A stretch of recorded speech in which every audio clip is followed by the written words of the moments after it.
Here we go.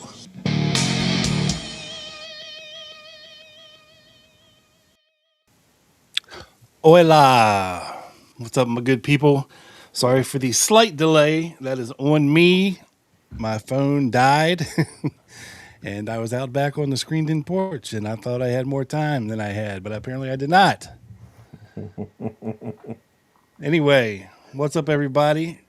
Joe, how are you doing, sir? I am doing well. I am doing well. We are definitely going into the rabbit hole tonight. That's what I'll say. That we are. We are going deep, deep into that hole, Joe. That's as we like doing. Yeah. Yes. Every once in a while, you got to go deep in the hole. So strap a board on your ass and dive in with us. This is the Lone Gunman Podcast. This is episode 390, and we will be talking about a little thing called the Gemstone Files this evening, which is, I don't know, Joe, I like to think of it as the granddaddy of all conspiracies. I kind of liken it to the octopus a little bit, like, All these tentacles. yeah. Like, if you ever wanted to believe in a great grand conspiracy bigger than anything you've ever dreamed of or can imagine, this is it. Like, this is it. Now, we were talking a little bit on members only about some things, and I kind of mentioned this, but in my head, I always get these two things messed up. And that would be the Gemstone Files, right? And the Torbit document, Okay. aka nomenclature of an assassination cabal. Because I believe we were talking about William Seymour, and somewhere in my head, I conflated the two subject matter wise, but that's okay because I figured that this would make a good part one, if you will. We're going to talk about the Gemstone Files, and then we can do, for members only, part two, we can do the Torbit document. Because they are kind of the same, when you're talking about where they came from and what they are, really. Basically, they're kind of a random, like, well, with the skeleton, or I'm sorry, with the Gemstone Files, we don't really have them per se. What these are is thousands and thousands of handwritten pages of some random dude's theory. Right. We don't know who that random dude is. Correct. Well, we do know the dude. Allegedly, his name is Bruce Roberts. Okay. Okay. But we don't really know who this guy really is. I mean, maybe he's a real guy. I don't know. Right. What we I do have, yeah, go ahead. I said I do, and I will show the only alleged known photo of Mr. Roberts in a little bit, Nice. and of course the title of gemstones comes from him having some gemstones using some secret technology that apparently Howard Hughes stole from him. So this is we're going down the rabbit hole here, guys. Well, but we'll get there. I promise. I mean, this is one conspiracy that goes back a lot of years, and let's just say that there's a reason. Now, what did end up happening, Joe, is what was that lady's name?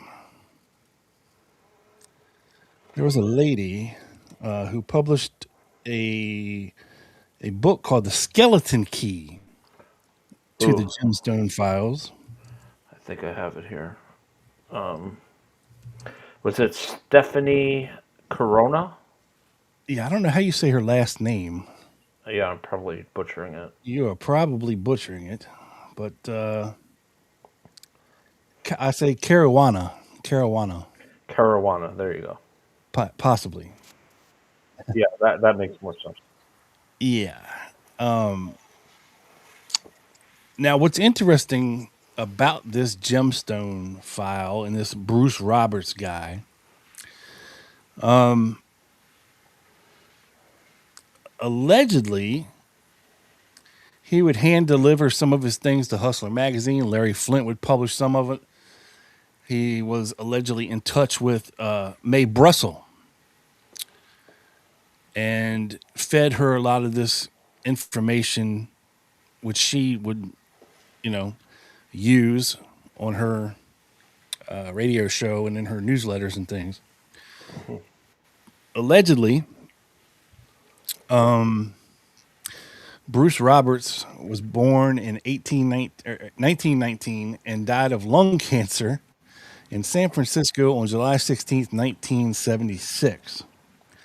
Some Scafuza named Fact Sheet 5, Mike Gunderloy, who published something called Fact Sheet 5, likely some zine or whatever. This guy would also self-publish some versions of the Gemstone file. Gunderloy wrote that the original Gemstone file was simply a list of contributors to the committee to reelect the president, which was creep, which is, Mhm. comes out of the Watergate era, if you will. Yeah. You also have a book, The Gemstone File, by, or it says edited by Jim Smith. It doesn't have an author's name on it. Jim Keith. Jim Keith, yeah. Yeah. Illuminati Net Press. Illumini Net Press. Well, yeah, all that does is that book includes the skeleton key to the Gemstone files, an interview with Mrs. Caruana, and excerpts from Mae Brussels' radio broadcasts on the skeleton key and the Gemstone file, Hmm.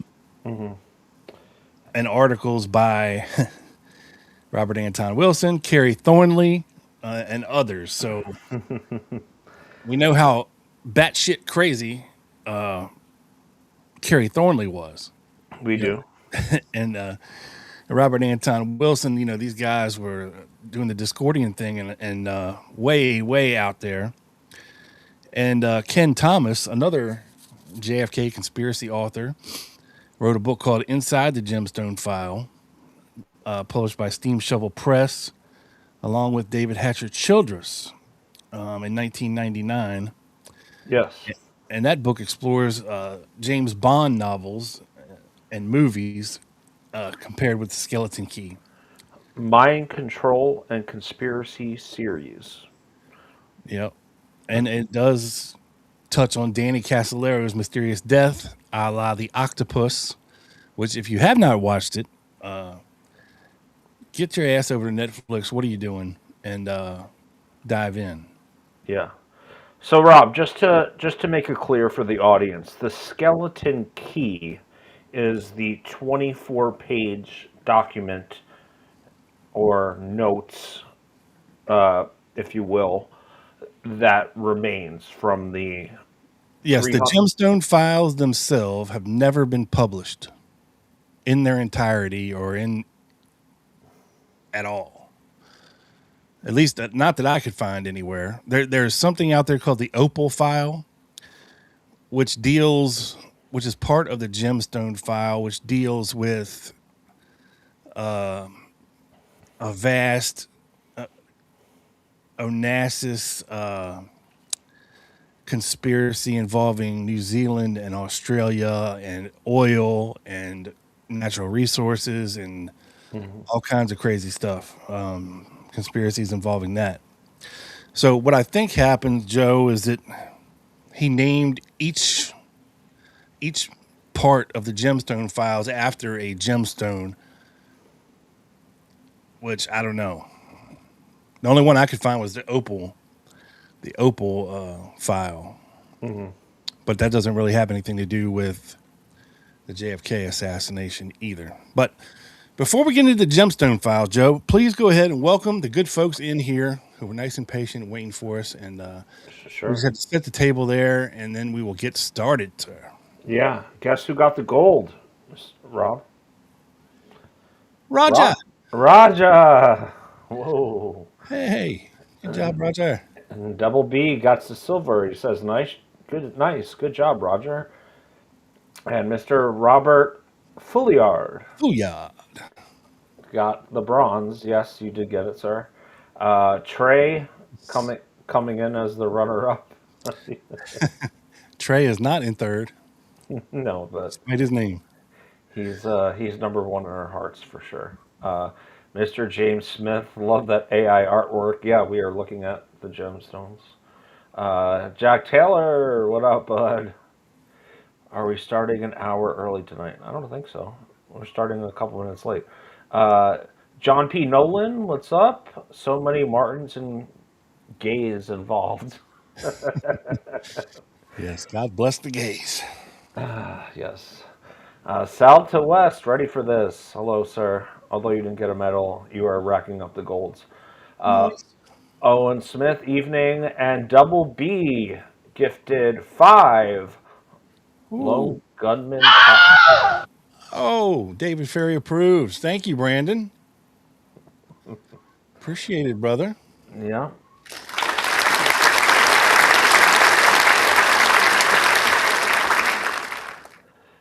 Toops coming in from Oopsie. the next day here in Australia. Late, but can't wait. Amen to that. Yep. Zendar, Hey, Zindar. of course, the Double B, we already said. Scott Edwards, sporting my Oswald and Ruby podcast shirt. Well, this actually might be a good time to talk about the new merch, which I and the Double B, because he texted me, has ordered today. Oh, shit. And this is a reference from the members only show where I put a bunch of pictures of my Italy trip, and there was a picture of St. Mark's Basilica in Venice, and it had all the saints lined up. And I got, Here, I'll pull it up, Joe, to show the yeah, folks here. I'm giving the context here, Yeah. and my kind of nickname, named by the Double B, is Saint Joseph the Scafuza, patron of the Scafuzas. And I kind of respect it. I like it. And we were joking, we got to move a couple of them over to make room for me. So Rob got this great idea to make merch of this, and I can't wait to sport it. It's pretty funny. It's pretty funny. All right, let's see if I can figure this out, Joe.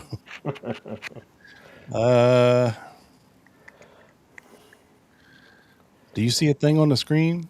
Just the blank your bit emoji, if you will.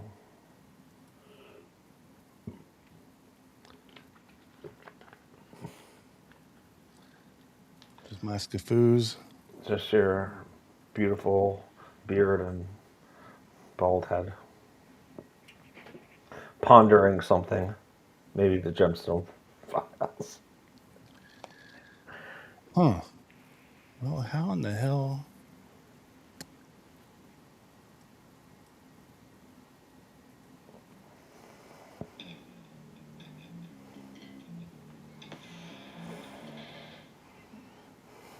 Why do I hear the theme music? Oh, because my YouTube opened.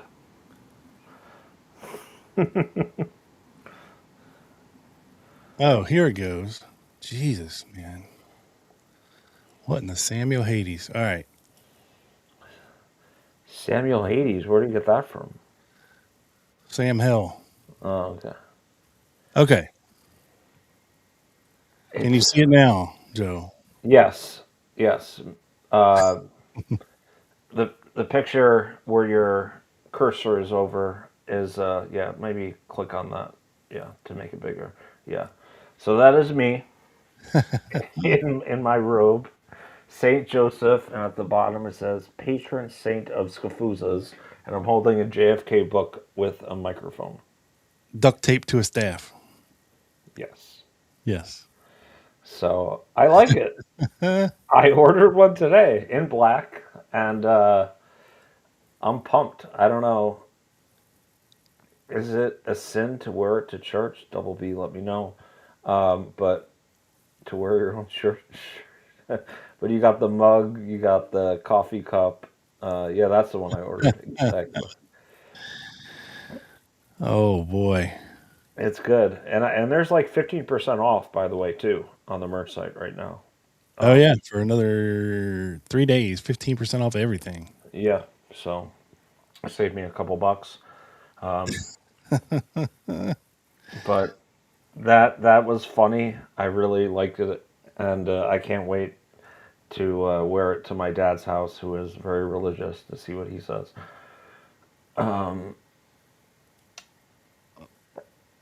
That looks good on the brown too. It does, it does. I might have to, I might have to order a couple more colors as I didn't love the white on it, but like I said on the merch site, you could choose any color, and we pay the same for merch as you do, guys. So, or at least I do. So, it's a little maybe gay, but that color, Again, you can change the colors. These are just display colors right, for certain things. right. I mean, you could even go really gay and get like light pink or a light pink, a lighter shade of pink, if you will. Yes, yes. I believe that will be Tiny's color of choice. Yellow even looks good too. I like. I kind of like that. Yeah, yeah, Although and not, you could probably see your nipples through that shirt very well for some reason. yeah. I like it though. It's a good design, and I'm not too gray on there, which I like. I'm getting better at this whole AI thing. You are. Yeah, I just thought the black was really slick, so that's what I chose for myself, and Nice. hopefully I will be sporting it in the next couple weeks. So let me continue the introductions as you go here. Steve O, how's it hanging, everyone? Good, I'd say. Timothy Ryan, good evening, folks. Beautiful spring night here in Philadelphia. Yeah, it's nice weather here up in Connecticut as well. Tony Holman, what up? Happy Friday, everyone. Boom. Claude and Aunt Udine is having a grand old time at the They are. Driftwood Motel and says, howdy, everyone. Paper thin walls at the Driftwood Motel. We're telling you need to keep it down a little bit. It's getting a little loud and heated over there. Yep. Mr. Derek Schwindeman? Schwindeman. Yeah. How are you? Good evening. Hope you're having a good evening as well, sir. That's myself there. Paul Lanichi, what up, bud? How are you? Oh, And let's see. I don't want to miss anyone because I always seem to miss someone. Sally, we can't miss her. Hello, Sally. did you hit Timothy Bryan? I did hit Timothy Ryan. Yes. We shouted you out on members only for dropping episodes of the show in random Facebook groups. You are the man. Yes, Appreciate thank you, Tim. And oh my God, I can never pronounce this. Uh-oh. You look a duel. You licky deluga. Yes. You licky deluga. Good evening. Good evening. I feel like some people just make the names to make me mispronounce them. Mr. Ashley, what up? Fran Fitzgerald, thank you so much for my gift membership. It was very generous of you. Oh, you're saying that to the double B. Yes, the double B is a very generous soul. South to west, we already said hi to.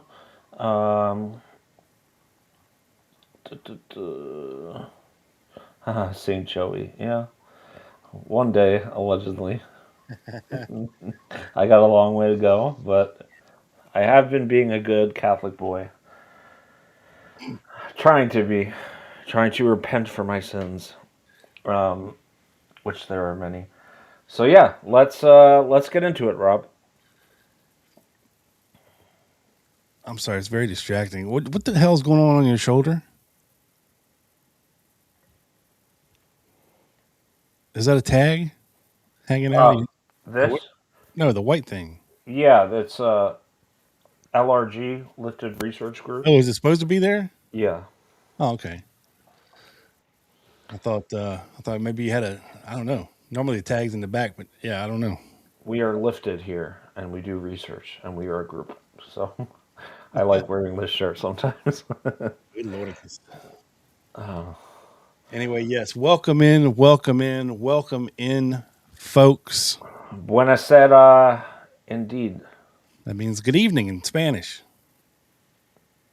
Allegedly. In Italian. Yeah. It's one of the few phrases I knew. Is buonasera. Buonasera. Bon nuit. I got like 2 dozen phrases down in my 5.5 weeks in Italy. And buonasera was one of them. Is can I hit the other one? Yeah. If not, I had to speak into my translation app and then show How do them. you say can I smash? I could ask. I'm gonna So do you it. have that one right in your back pocket. Yeah, it's on my home screen. Can I smash? Does she say it in Italian? Huh? No, I mean it just does it in text, but it says "Posso fare un sotto." Posso fare un sotto. See, Oh, well, thanks, Joe. you're welcome. You asked. Well, you're That's letting how, me. that's how I had to communicate for like a long time. I mean, I don't know how people did it, but before then. But let's get to it. Let's stop with the scafoozery for now, and um, Okay. The Gemstone Files. Yes, folks. The Gemstone Files. So, again, we don't have text per se. I'm sure there's somewhere out there in La La Land somewhere. But they're allegedly a collection of handwritten thousands of pages of the rantings of Bruce Roberts. Okay. That he started releasing back in 1969 to select certain Americans. Right? Again, like I mentioned, like Mae Brussel, possibly Richard Nixon. But it goes back a ways, if you will. At least back, the only thing I can see, Joe, is it goes back to 1932. Okay. yes, that's kind of when the timeline starts, if you will. Yeah, the spawn of the conspiracy. Now, I do find it interesting, Joe, that this dude, Aristotle Onassis, okay, Hmm. would be the man that Jackie Kennedy would run to and eventually marry after JFK's assassination. At the time, Aristotle Onassis was one of the richest people in the world. Yeah.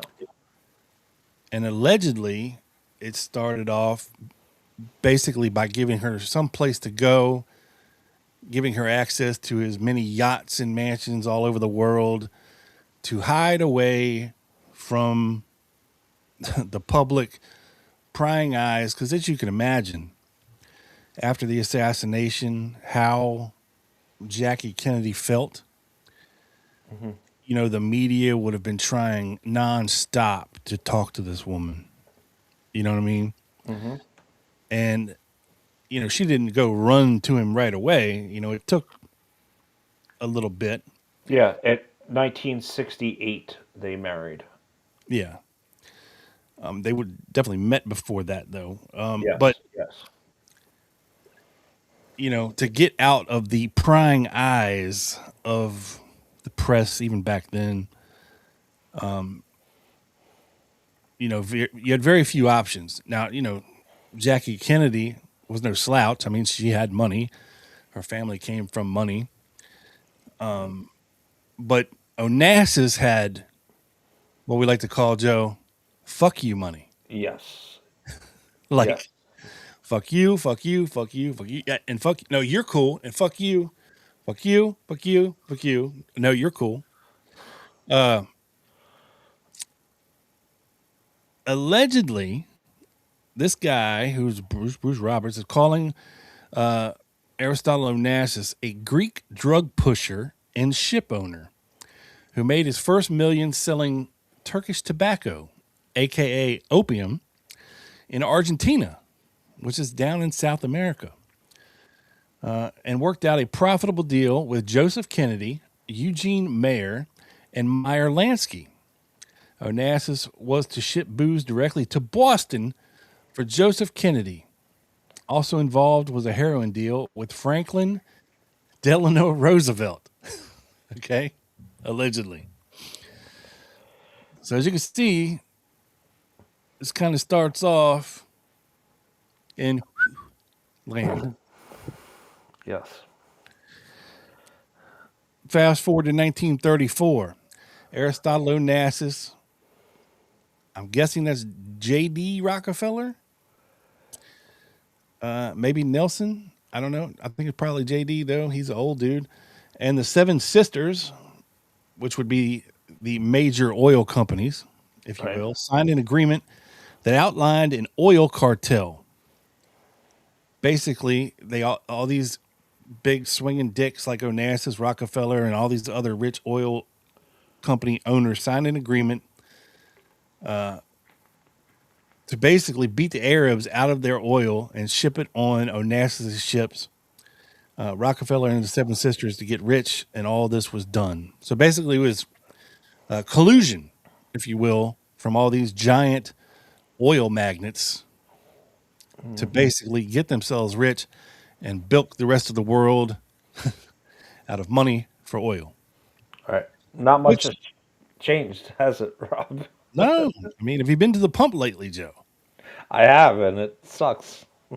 Yeah, I mean, Jesus. So yeah, not much has changed, and this is how these old money. We're talking like back in the Titanic days. When they were coming up with these Federal Reserve banks. And you see these same names coming up again and again and again and again. These grandfathers of basically racketeering, controlling our energy resources, whether it be electricity, oil, our pharmaceutical system, our money system, our banking system, our credit system. I mean, there's certain names that just keep coming up over and over and over again, right?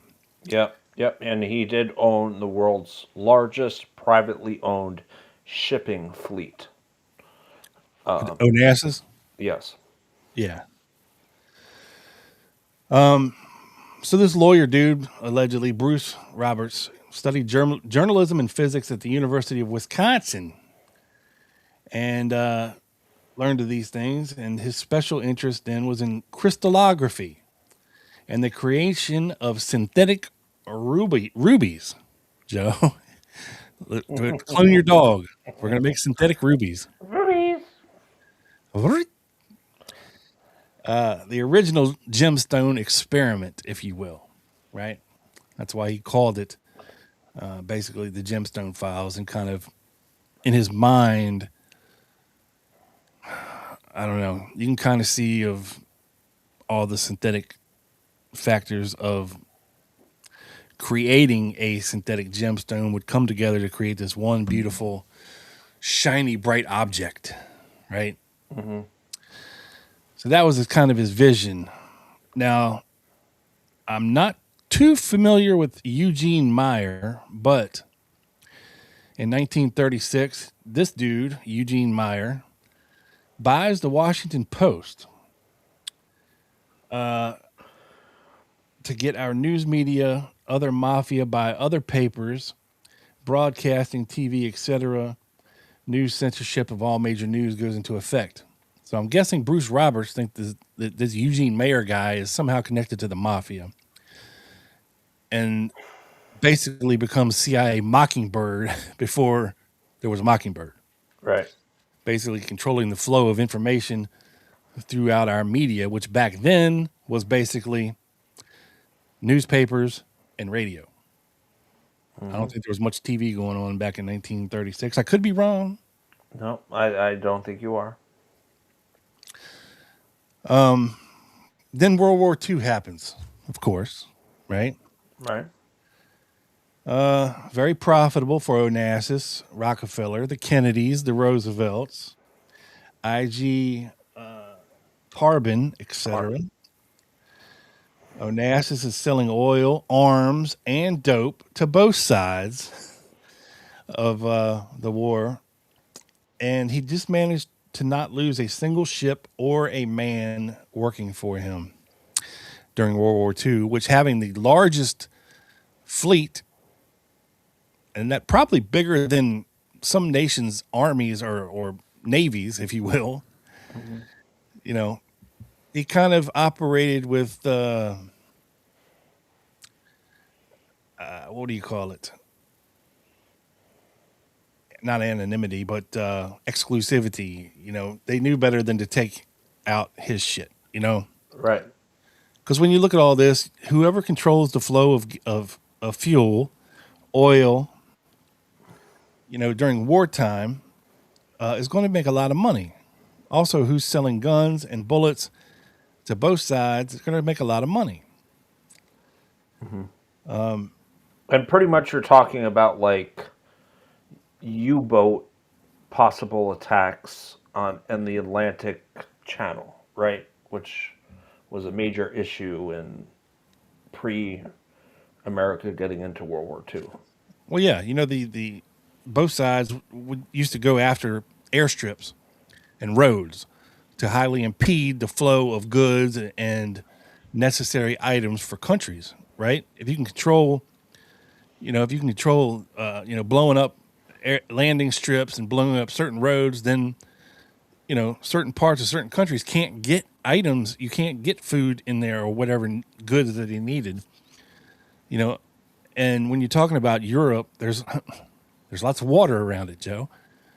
And things normally would get delivered not into country, but to the edges of Europe and the Middle East via boats and ships.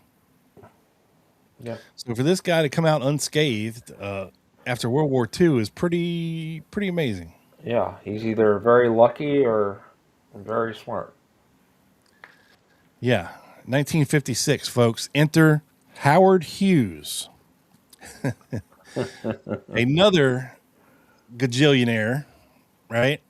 With alleged ties to the mafia and the CIA as well. He's going the political route. He starts buying up senators, governors, Nixon, allegedly, via a $250,000 non-repayable loan to Nixon's brother, Donald Nixon. Again, not much has changed, really, when you think about donors buying up politicians and even current presidents. I mean, so far, this is pretty believable, Joe. It is. I mean, we're not in crazy lands yet. No, not yet. I mean, I can buy pretty much everything so far, you know? I agree. In early 57, Vice President Nixon repays the favor by having IRS grant tax-free status to the Hughes Medical Foundation, sole owner of Hughes Aircraft, creating a tax-free, non-accountable money funnel or laundry, whatever Hughes wants to do. U.S. government also shelved an antitrust suits against Hughes' TWA, etc. So, again, believable. Okay, when you can buy your way into a tax-free status. Yeah, especially through foundations. Yeah, That's like and one of the religions and all that. yeah. Fast forward to 1957. Aristotle Onassis carries out a carefully planned event, Joe. Oh, He has Howard Hughes kidnapped, allegedly, from his bungalow at the Beverly Hills Hotel. Okay. I've stayed there. Have you? Yeah, for a wedding one night. Yeah, Nice. it's old. It's old, but it's okay. It's not like it's super nice. I mean, Yeah, it's got to be getting run down by now. it's run down a little bit. Yeah. But apparently, Onassis bought off Howard Hughes' own men, Chester Davis. Born in Sicily. Yeah. Yeah. A few days later, Mayor Meyer Cannon of Nevada arranges a fake marriage to Gene Peters to explain Hughes' battered and brain damage. In the scuffle, he is taken to the Emerald Isle Hotel in the Bahamas, where the entire top floor has been rented for 30 days and later dragged off to a cell on Onassis Island, Scorpios. That's a pretty cool name for an island, bro. Yeah. That's like James Bond villain type shit. Yeah. Welcome to Scorpios, my Yeah. island. Sounds better than Epstein Island. Yeah. Little St. James. Welcome to Little St. Yeah. Little St. Joseph. Don't do that. Welcome to Little St. Joseph Island. My status as a saint would be revoked. Scorpius, very cool name for an island, though. Right? Yes. Yes. Onassis now has a much larger power base in the U.S. After acquiring much of the Hughes empire, as well as control over Nixon and other Hughes purchased politicians. Wait, can I stop you there? Yes. So let's just think of the scenario of Onassis drugging and kidnapping Howard Hughes, also another BSD, big swinging D, right? That's where this starts for me to get a little. I don't know. I wasn't there, but that would be very aggressive, right? Again, though, Joe, if you could pull it off. All right, think about this for a second to put it in today's terms. Okay. Okay. Say we're Dr. Evil, right? We've got millions of dollars. We want to take over, a lot of control of maybe American media. Oh, look, there's Elon Musk. Okay. Who I think we can compare Elon Musk to Howard Hughes these days, right? He's got his own massive aerospace industry, his automotive industry. He's got more money than God. He's got control of the American media via X, right? Now imagine for 1 second if you could turn some of Elon Musk's most trusted aides against him to kidnap him discreetly and replace Elon Musk with a double, somebody that looked like him. Okay. Okay. Now, if you remember, throughout the 60s, towards the late 50s and into the 60s, Howard Hughes stopped making public appearances. He would only communicate via certain individuals. And then, eventually went batshit crazy, grew his fingernails and hair all long and shit, wore tissue boxes on his feet as shoes, and eventually died, right? But what if you could pull that off? If you could replace Elon Musk with your own controllable look-alike double, that'd be pretty crazy, right? That would be extremely crazy. What did he say? What did he? It What says did in Har- 1955, What L. did? Wayne Rector, a Hughes double, becomes Howard Hughes?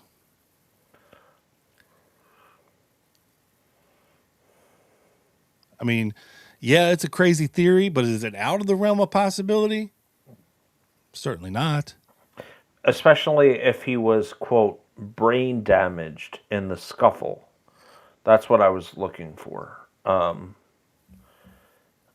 So if you have this dude, Howard Hughes, who was allegedly brain damaged, aka like at this point, like, would you try to impersonate him? I could, or replace him. I can see a situation, although that's a reach, where that could have happened. Like if you have your own private island where you can stash this motherfucker, right? And make him sign whatever you wanted him to sign, right? Right. Power of You attorney, give you whatever. control over his entire empire. Yeah. I mean, think of the power. I mean, you're already a millionaire, but you kidnap and replace a billionaire with an empire big enough to rival your own. Well, the billionaire is replacing the millionaire, really. Right. Right. Okay. Okay. All right. Insane.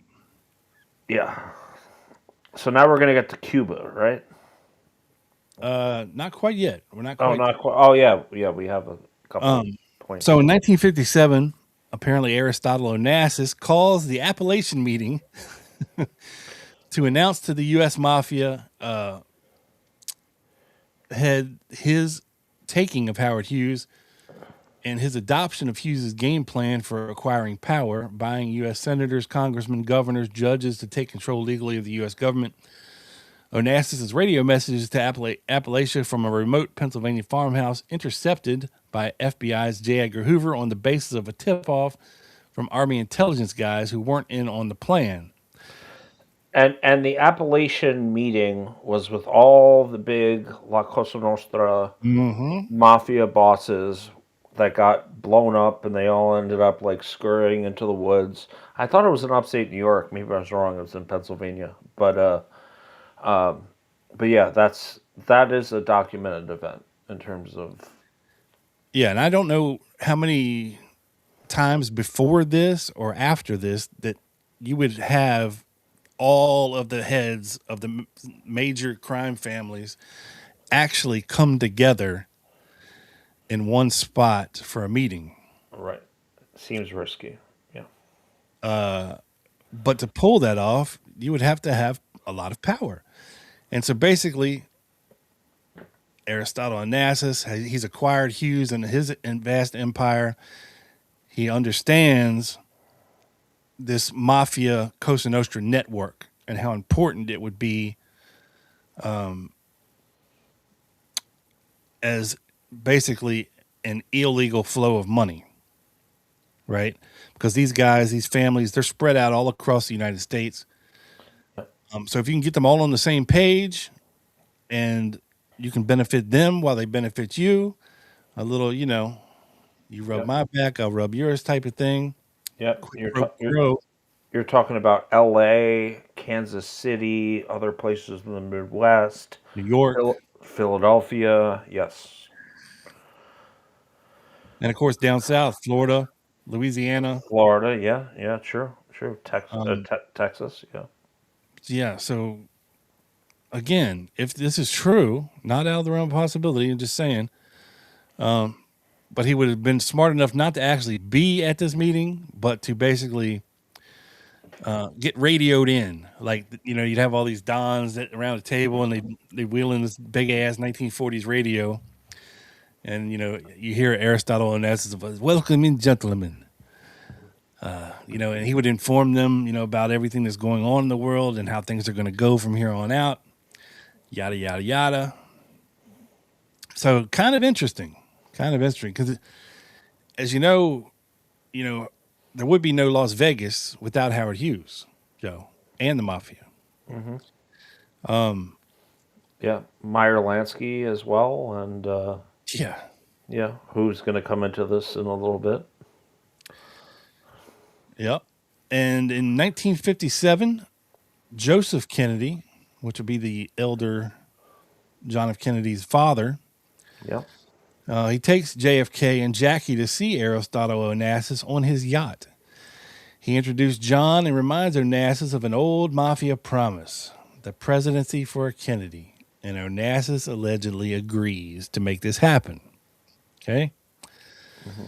So in 1958, hordes of mafia selected and purchased and supported grassroots candidates sweep into office around the country. In 1959, however, that's just when we come to Cuba, Joe. Yeah. Castro takes over from dictator Batista, thereby destroying the cozy and lucrative mafia gambling empire run for Onassis by Meyer Lansky. Castro scoops up $6 million in mafia casino receipts.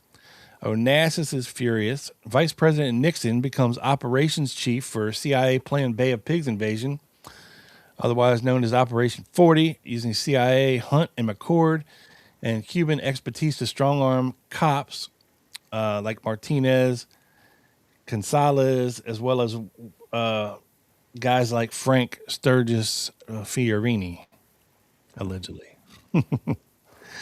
Right? So, we know that this is what a lot of the mafia was pissed about, but that when Castro came to power, he pretty much shut down the gambling in Havana, kicked out a lot of these guys from their casinos and took control of them. And imprisoned a few of them. Santos. Yeah.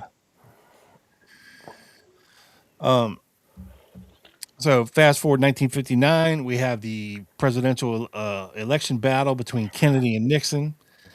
And no matter who gets elected, basically, Aristotle Onassis wins because he controls both people at this point, right?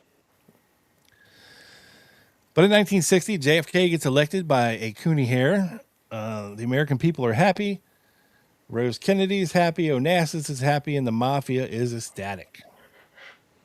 Allegedly. So this is when the author of the Gemstone Files allegedly brings his synthetic rubies, the original gemstones, to Hughes aircraft in Los Angeles. They steal his rubies, the basis for laser beam research, laser bombs, because of the optical quality of his rubies, Joe. They are fantastically magnificent. Right. We're talking about like direct energy weapons, right? Yeah, something like that. Yeah, something like that. Quick aside, I saw one of these. What's that? I said if you want to put up what I have on the screen, this is the one picture allegedly of Mr. Roberts. All right, hang on a second. Hold the phone. Hold the phone. This is the only picture I could find kind of on a weird website, but it says Right here. the only known photograph of Bruce Roberts. He's fitting Carmen Miranda, who I think was some actress. I could be wrong. She famously wore the banana, the fruit fruit bikini. If you've ever seen the woman dancing in a fruit bikini, like with a banana on her head or whatever. I haven't, but I'm going to look at it after the show. Okay. With jewelry in 1952. It was 8 years later that Howard Hunt stole his... Hughes. Howard Hughes, I'm sorry. Stole his rubies. Yes. So, you could take it down now. I just wanted to give the audience a visual, if you will. Yes. Thank you, Joe. A quick aside. So we're talking about Hughes aircraft building in Los Angeles. I was watching one of these reels or TikTok story conspiracy things. I'm prone to catching all kinds of shit. I see some random conspiracy thing on Instagram or TikTok or something, and I'll I'll start following that person, and then all I get is a consistent barrage of conspiracy related reels and everything. Right, right. But there was one about Hughes aircraft in Los Angeles. Allegedly, this was like the West Coast version of the Montauk chair, where there was a time travel portal inside the Hughes aircraft building. Like, yeah. And they housed all this crazy technology. They would travel to Mars and the moon and back in time and everything from the Hughes aircraft building in Louisiana or L.A., not Louisiana, Los Angeles. Sorry, Trey. Yeah, and it's still there today. The Hughes aircraft building is still in Los Angeles. It's Wow. a very mysterious building, still to this day. So Interesting. yeah. Apparently, Yeah.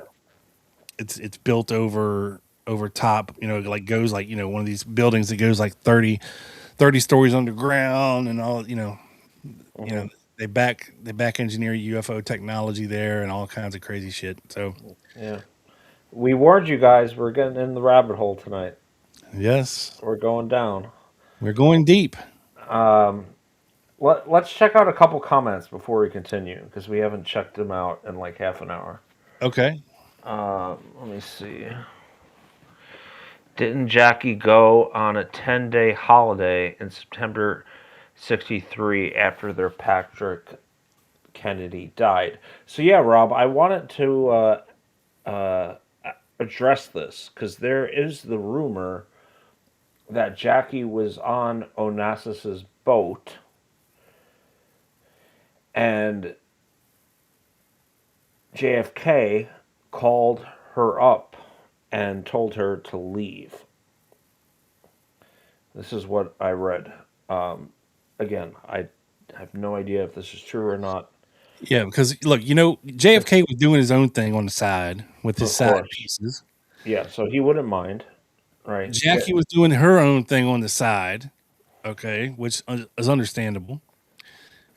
And I'm sure the only rules don't embarrass us publicly. Stay out of the public eye doing this shit. Type of Mm-hmm. thing. They put on their public happy face, and who knows how they really were behind the scenes. But again, JFK was doing his own thing. She's doing her own thing on the side. Yeah. Apparently, it was in a yacht in Greece with Onassis.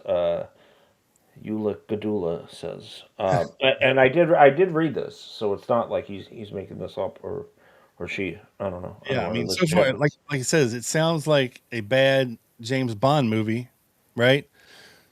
Plot, and some of them were allegedly close to the truth. Yeah. And oh, by the way, Joe, what were Lee Harvey Oswald's favorite books to check out of the library in 1963? Well, he checked out 2 JFK books. All Yeah, but he right. checked out 4 or 5 James Bond novels. Oh yes, yes, yeah. Interesting. Let me see what else. Just When you're as a talking about Bowfinger, Blofeld, and Goldfinger, nobody has the full file though. The Gemstone Files are over 600 pages. Yeah, well, I read over thousands of handwritten pages. Again, there's like this fictionalized thing, like Uncle Dave says, a specter. These trans international elites, right? hmm People like Onassis, Hughes, all these extremely insanely rich folks.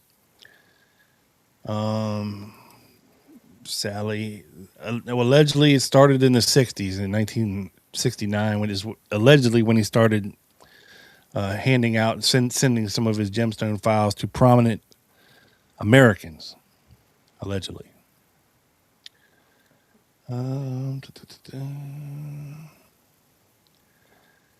Appalachian, New York. That's what I thought it was. Yeah. I thought it was New York. Um, Trey with the rubies are forever. yeah. Diamonds are forever. Again, another gemstone reference in James Bond. Interesting. They do like to give those subtle references, right? Yeah. Uh, And Sally, if you can create, again, not necessarily a fake gemstone, but a synthetically created, a lab created, basically, gemstone that is flawless compared to a natural gemstone or ruby to be used in that can handle everything that a light and laser beam can throw at it and help amplify better than a natural gemstone, and for much cheaper. Think moissanite and diamonds, right? Moissanite is basically a fake diamond, but it's harder than diamond, but not as rare, allegedly. yeah. Um, Eula Kadula says the yacht was called Christina. I think it's still one of the biggest private yachts ever. No, I believe that's pretty well documented that Jackie was on his yacht. Um, I don't know for sure, but it's crazy. And, you know, like we've talked about, not much has changed, right? With Yeah. oil and elites and influence and billionaires and blah, blah, blah. Have you seen Elon Musk's yacht? I have not. Dude, Google it real quick. It is freaking sick. I mean, I'm sure he has more than one, but there's one in particular that I'm thinking of. But yeah, Southwest, the Montauk Project is deep, deep conspiracy theory. Yes. Yes. Wait, hold on.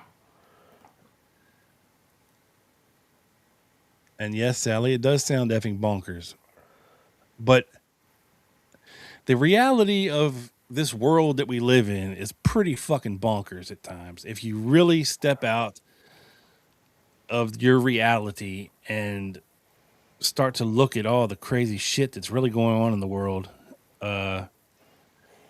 you'll be amazed. Yeah. I did find a picture of it. It does look like very Tesla-y.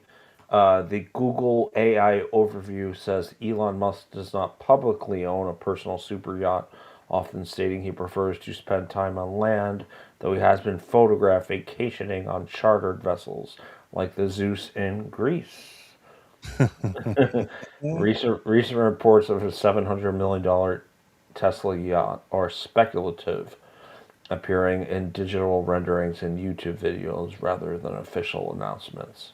So, Yeah. I mean, So the one I it's saw was made out of like the same material as a stealth bomber. yeah, it's black. Yeah, Radar, blind to radar, and all kinds of crazy shit. But and and probably bulletproof and everything else. But that's a problem with things today. Like you never know what the hell is true or not, right?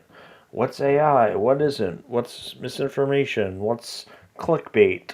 Like, oh, wait, they. so back to the timeline here. JFK is elected Yeah. in 1960. They stole the dude's rubies, right? Yep. And one of the 11 possible sources for one of his ingredients involved in the gemstone experiment was in the Golden Triangle area, okay, which is over in like Indochina or Indonesia. And a lot of the dope heroin trade was coming out of the Golden Triangle back then. A lot of money was going through there. Onassis was heavily involved in the Golden Triangle dope trade. Robert's investigation revealed the Onassis Hughes connection, kidnap and switch, the gemstones and synthetic rubies and sapphires with accomplished histories. Gemstone papers were sold or given away to consular offices in return for information. So again, think, Joe, if you can create synthetic gemstones and sell them for a shit pile of money, That's pretty crazy, right? Right. Synthetic as in not really 100% real. Correct. Okay. As in man-made, Yeah. as in Yeah. cheap. Right. Like Yeah. apparently there was 11 ingredients to make a gemstone, and you can mass produce these things and sell them all throughout the world as gemstones for jewelry, things like that. Yeah. Well, it's not that dissimilar from these days. You have those lab grown diamonds, right? Like if I were to Yeah, buy my girlfriend an engagement ring, although she might already have one. But that's an old European cut, right? It's different than lab grown ones. So I think it's a good analogy. yeah. I mean, dude, do you know how much costume jewelry has been sold? These big honking synthetic gemstones, and even if you're not selling them as real, I mean, even if you're selling them as fake, you can still make money Right. by selling fake ones as fake ones and real ones as fake, or fake ones as real ones. Yeah. So crazy. In 1961, old man Kennedy Joseph has a stroke, ending his control over John and Bobby. The boys decide to rebel against Onassis' control. Why? Well, the inter-mafia struggle, perhaps a dim hope of restoring this country to its mythical integrity. They began committing mafia no-nos by arresting Wally Bird owner or Air Thailand, who had been shipping Onassis' heroin out of the Golden Triangle in Laos, Cambodia, and Vietnam. This guy was under contract with the CIA. Air Opium arrested Teamster Mafia Jimmy Hoffa and put him in jail. Declared the $73 million in forged Hughes land liens deposited with the San Francisco Bank of America as security for the TWA. Judgment against Hughes to be what they are as actual forgeries. So basically, the Kennedys are starting to fuck back with Hughes, Onassis. He's messing with the drug trade in Vietnam, Laos, Cambodia, Yep. allegedly. So you can see why this would piss off Aristotle Onassis, right? AKA Dr. Evil. So in 1961, we have the Bay of Pigs fiasco, of course. E. Howard Hunt, McCord, CIA, Batista's Cubans, and Mafia are angry about JFK's lack of enthusiasm to oust Castro. Mafia Onassis has his right-hand man, Hughes' top aide, former FBI and CIA guy, Robert Mayhew, who you may have heard of before, Joe. Yes.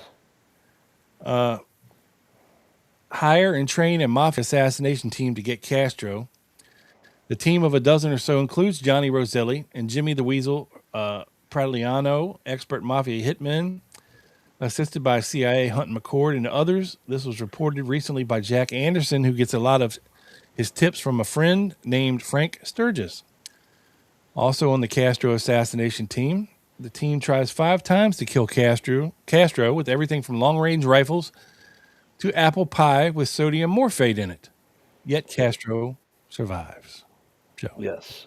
Yes. Oh boy. But yeah, Robert Mayhew and Johnny Roselli, we hear about these guys. Were you able to find anything about these other mafia guys, Joe? So I when we get to Fratiano, you Is he said different than Prattilano? yeah. I don't think we got to Fratiano yet. All these Jimmy the Weasel Prattilano. Sorry, all these no, damn Guinea names sound the same. no, they're the same.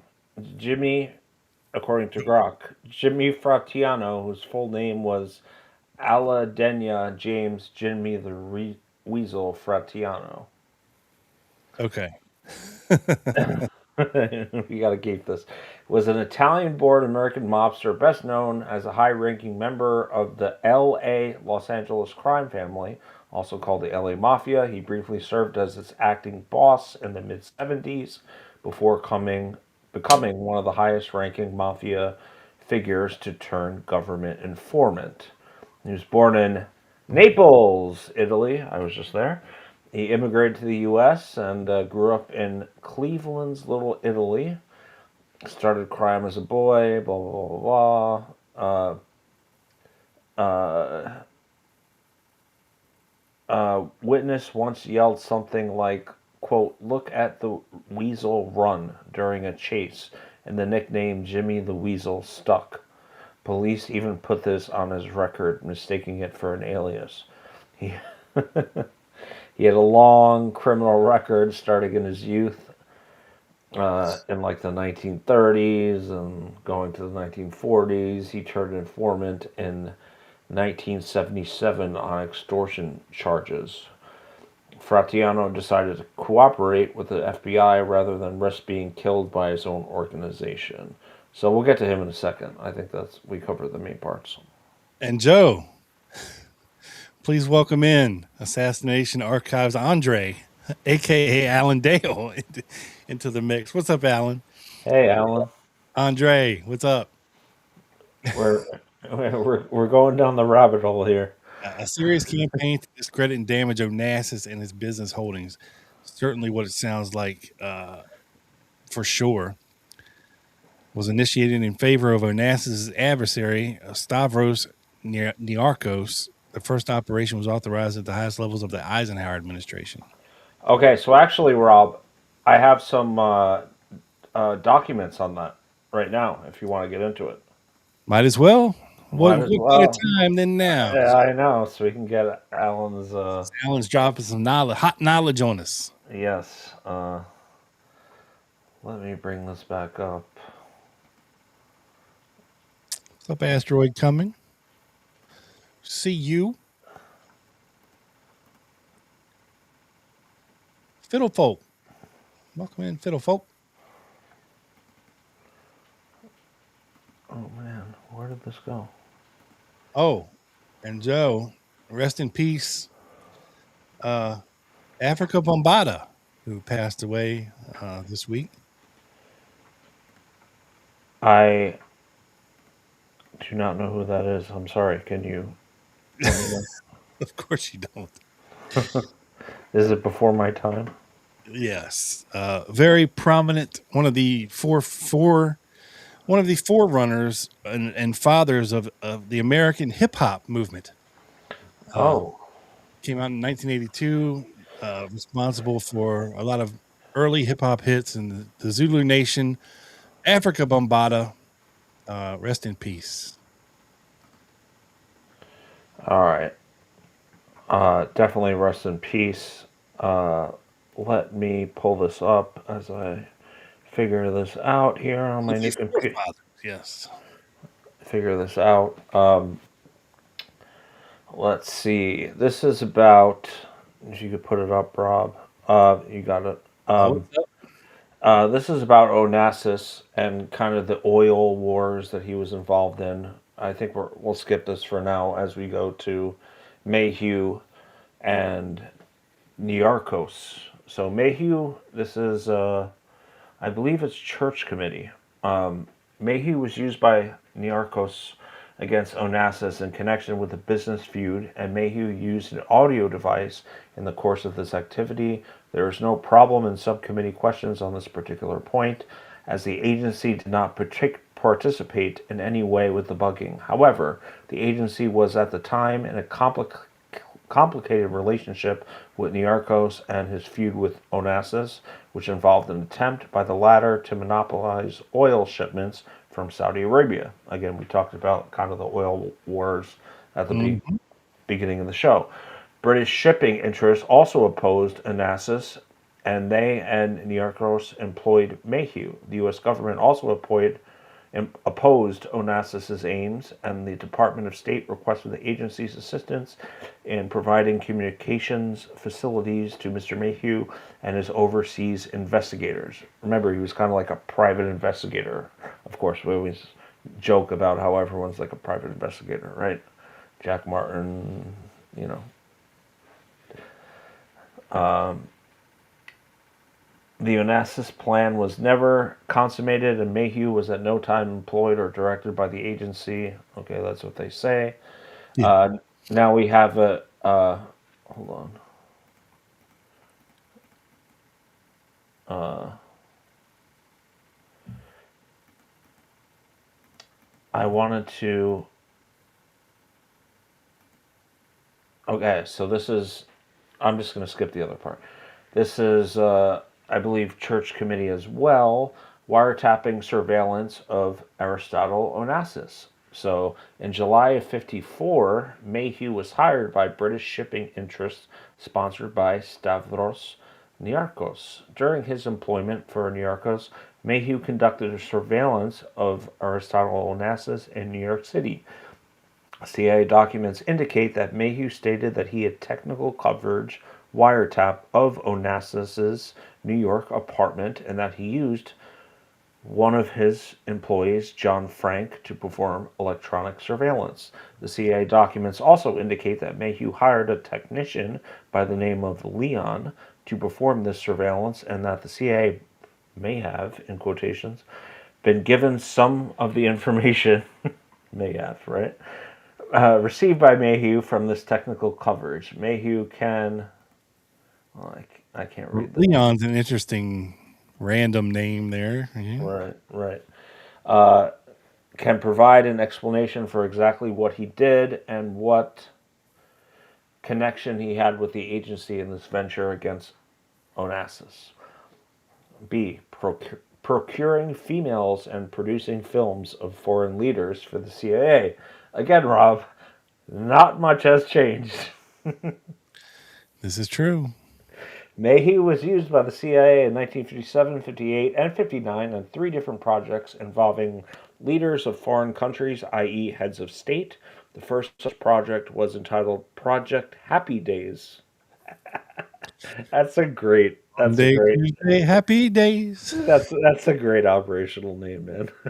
And occurred in 1957. In this project, Mayhew was requested by the CIA to rent a movie studio in California and make up an actor to look like a foreign head of state.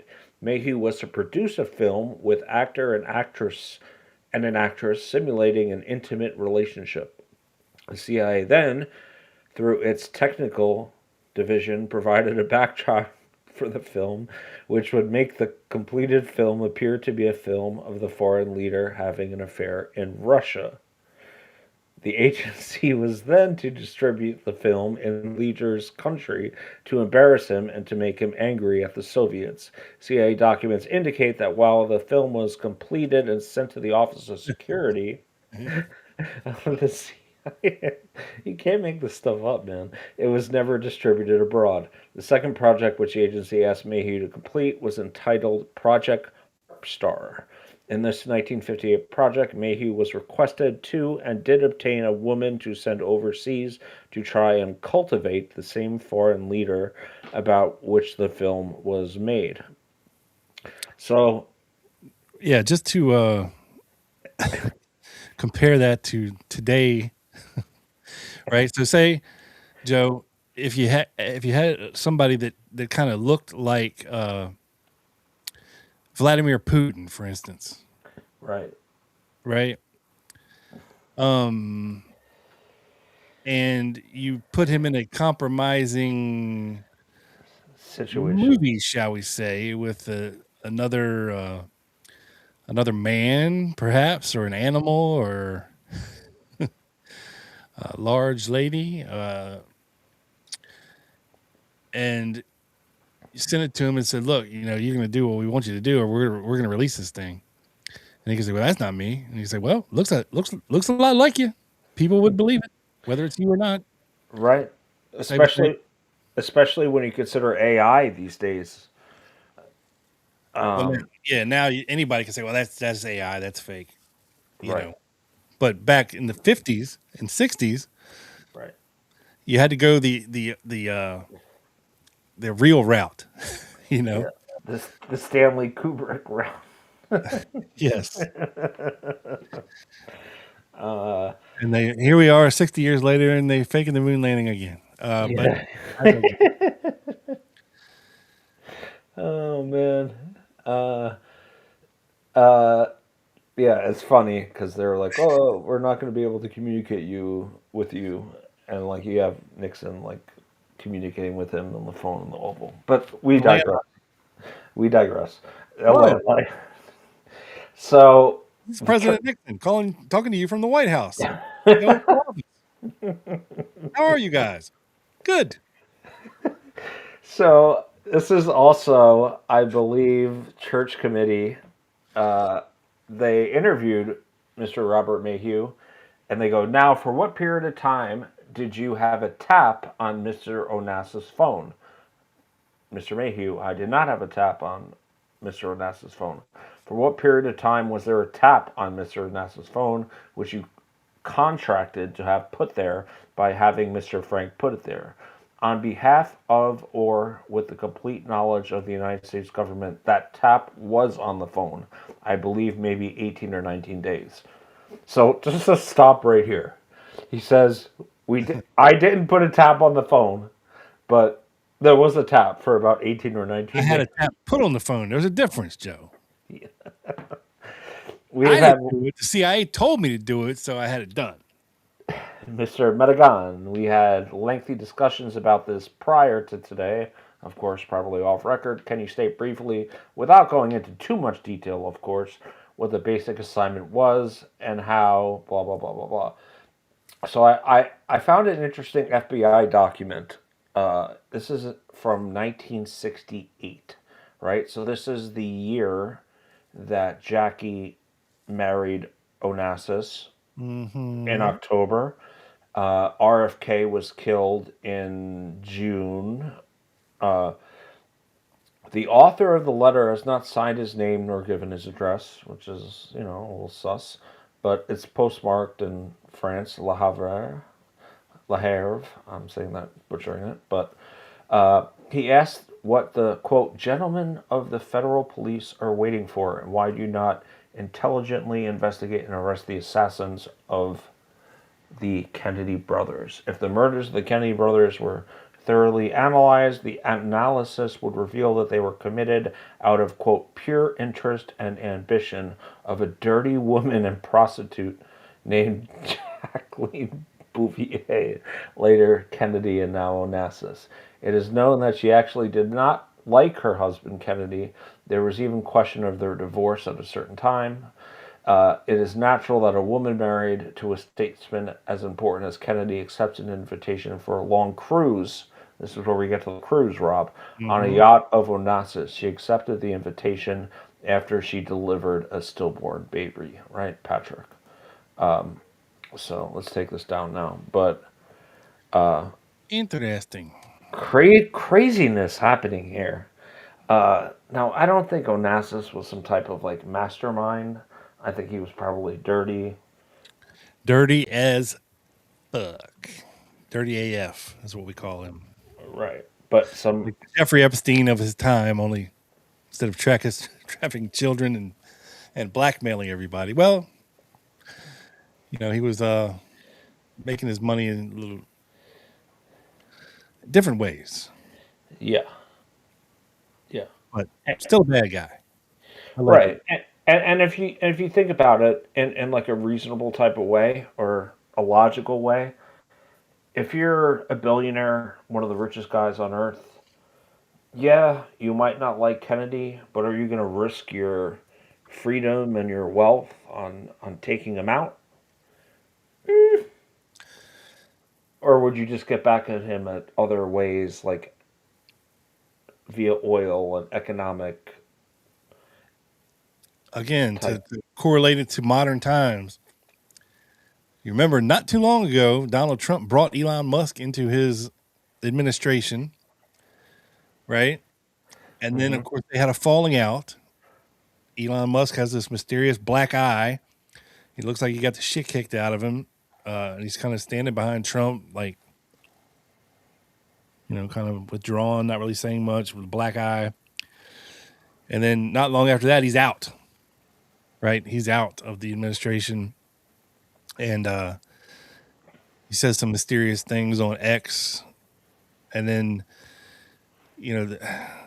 this whole thing, like, Trump is making a left turn, like, complete uncharacteristic of what he's always said and campaigned on and everything else. I mean, did you see he came out and was blasting freaking Tucker Carlson, Alex Jones, Candace? Yeah, I saw it. Yeah, I saw it.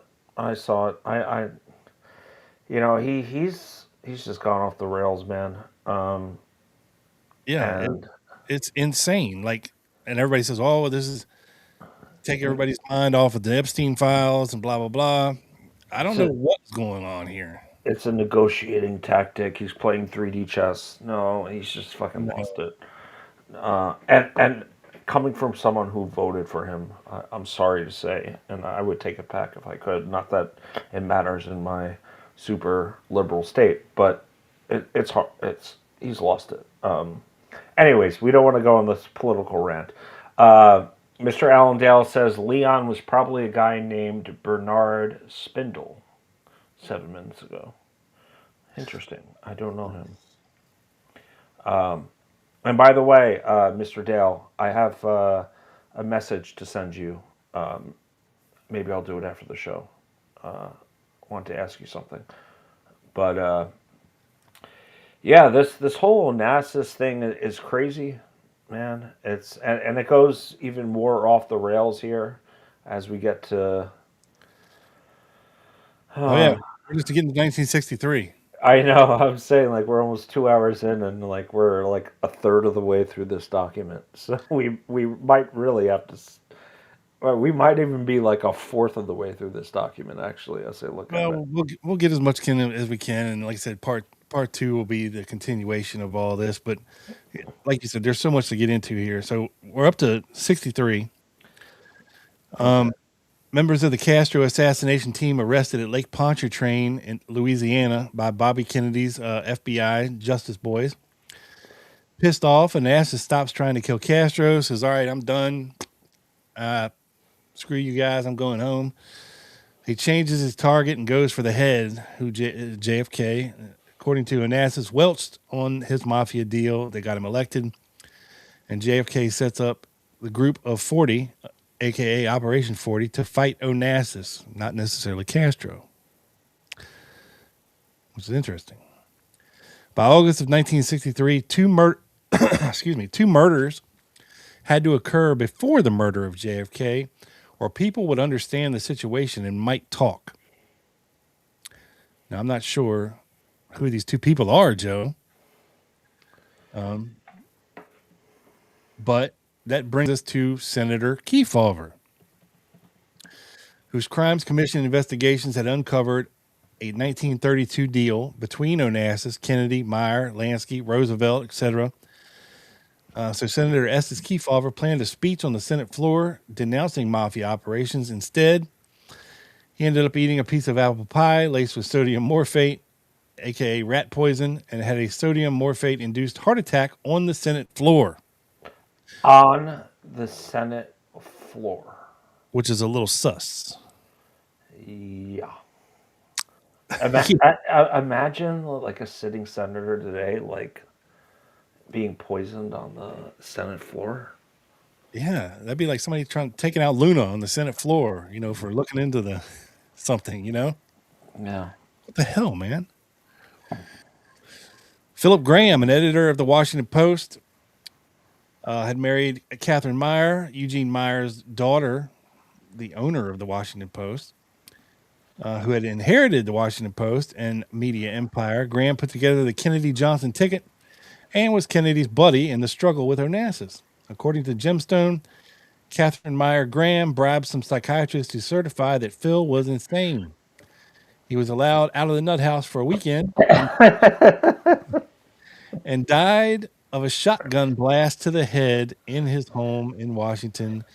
Death ruled a suicide. Oh my God.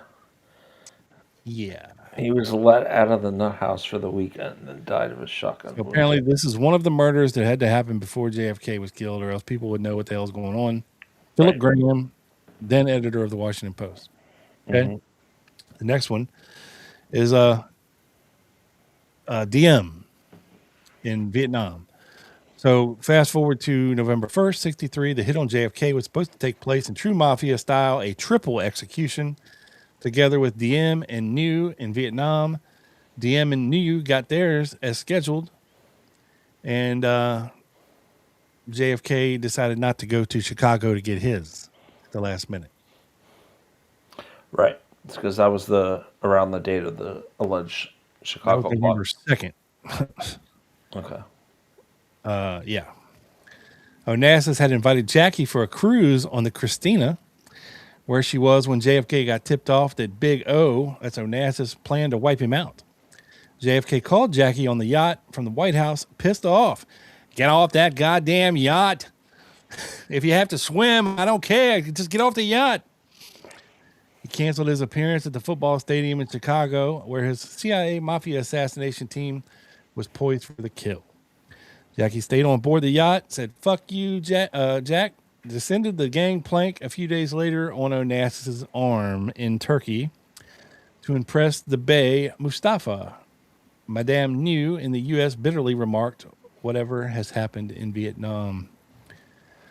One of the assassination teams was picked up in Chicago with a rifle and quickly released by the police. 3 weeks later, the mafia's alternate and carefully arranged execution plan went into effect. JFK was killed in Dallas. A witness who recognized pictures of some of the people arrested in Dealey Plaza, having been in Chicago 3 weeks earlier, told Black Panthers Fred Hampton and Clark. Oh, man. We're starting to go off the rails here. Well, yeah.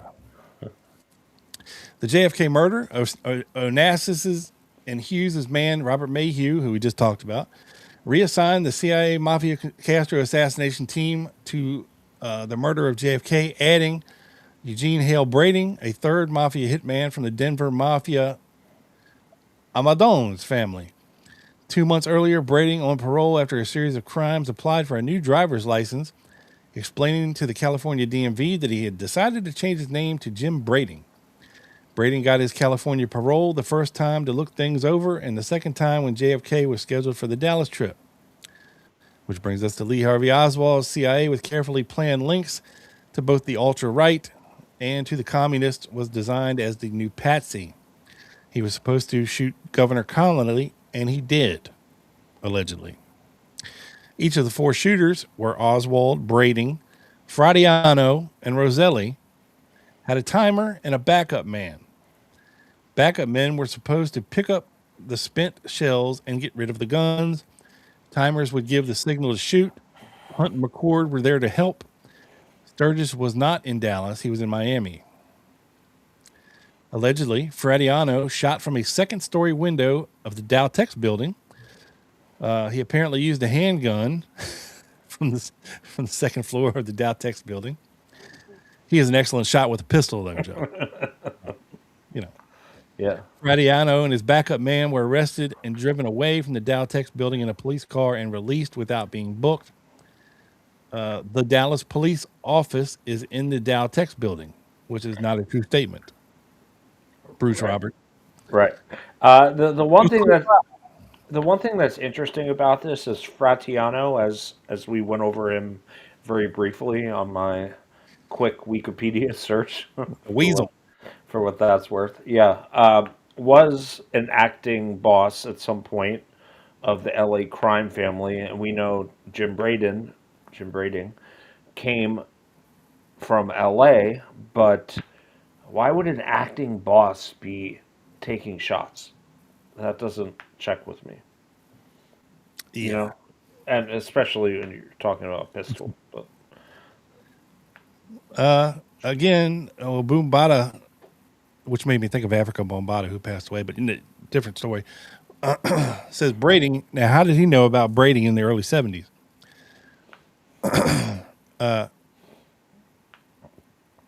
Probably from the Garrison investigation. I believe Garrison was hot on braiding and trying to get him extradited from California. Yeah. Yes. All right. So back to the action in Dealey Plaza. We have Roselli shooting Kennedy, once hitting the right side of his head and blowing his brains out with a rifle from behind a fence in the grassy knoll area. Roselli and his timer went down a manhole behind the fence and followed the sewer line away from Dealey Plaza. The third point of triangulated ambush was supplied by Eugene Brading, shooting from Kennedy's left from a small pergola and Dealey Plaza across the street from the grassy knoll, which would be the south knoll. Brading missed because Roselli and Fradiano's shot had just hit Kennedy in the head from the right and front and rear simultaneously. Brading's shot hit the curb and ricocheted off. Brading was photographed on the scene stuffing his gun under his coat, allegedly. He wore a big leather hat, the hat band marked with large conspicuous X's. Why would you do that? Do what? Mark your hat with large conspicuous X's. That's just the kind of hat that's just the kind of fedora he was wearing that day, Joe. All right. It's interesting, but who the hell knows? Police had been instructed to let anyone with an X marked hat band through the police lines. So that's why he was wearing an X marked hat band. Yes, the conspiracy grows larger now. Yeah. Some may have been told that they were Secret Service. After his shot, Brading ditched the gun with a backup man and walked up the street toward the Dow Tex building. The sheriffs rushed up to Brading, assuming he was Secret Service, and told him he had just seen a man come out of the book depository and jump in a station wagon. Brading was uninterested and then walked to the Dow Tex building to make a phone call. There, he was arrested by another deputy sheriff, showed his Jim Braden driver's license, and was released without being booked. Oswald, which brings us to him, shot Connolly twice from the school book depository. He split from the front door.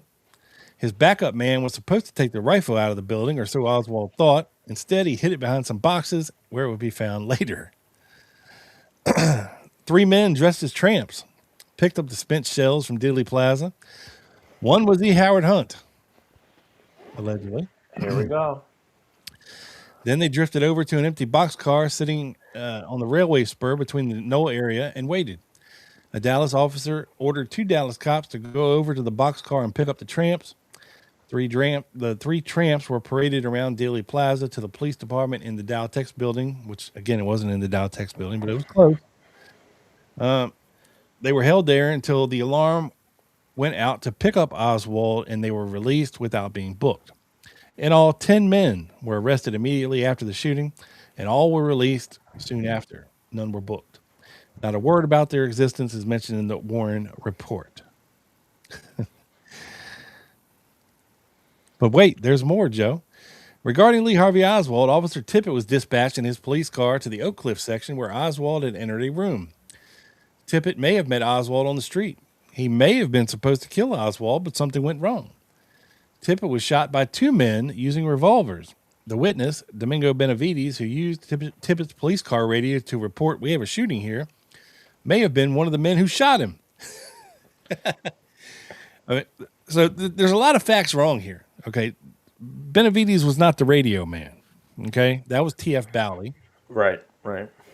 I don't think Benavides got out of his truck. He may have after the alleged shooters left, but I don't think he ever said there was 2 shooters.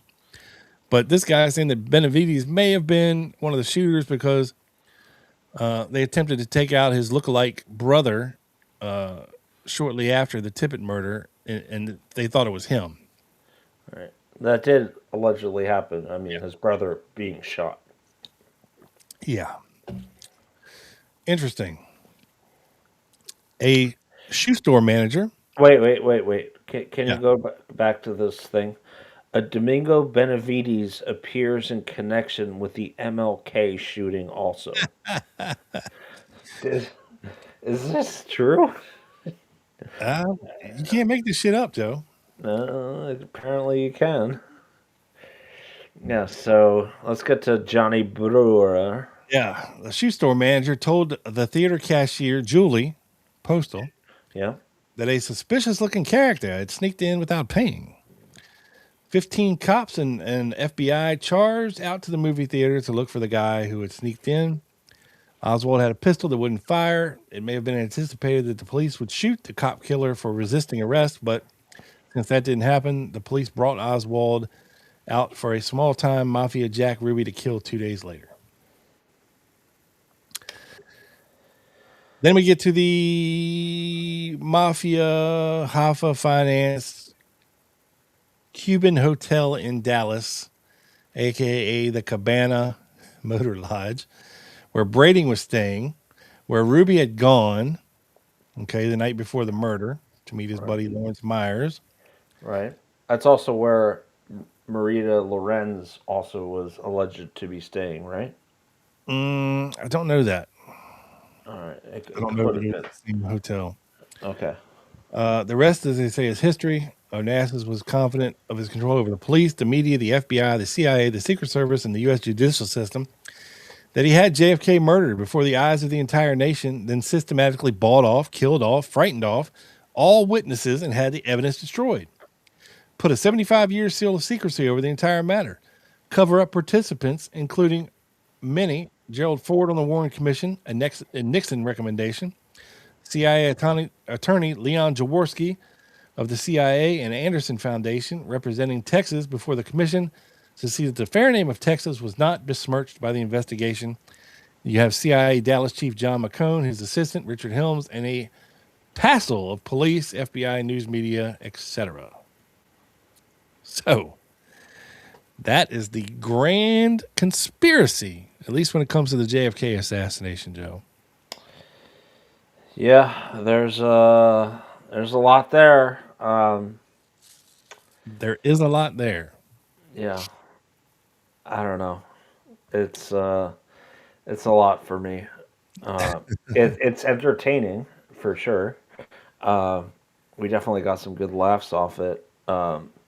I don't know how much more of it, Rob, you want to do tonight, or how much you want to do on part 2, members only. Your call, because we are like literally maybe a third, not even through this, 2 hours in.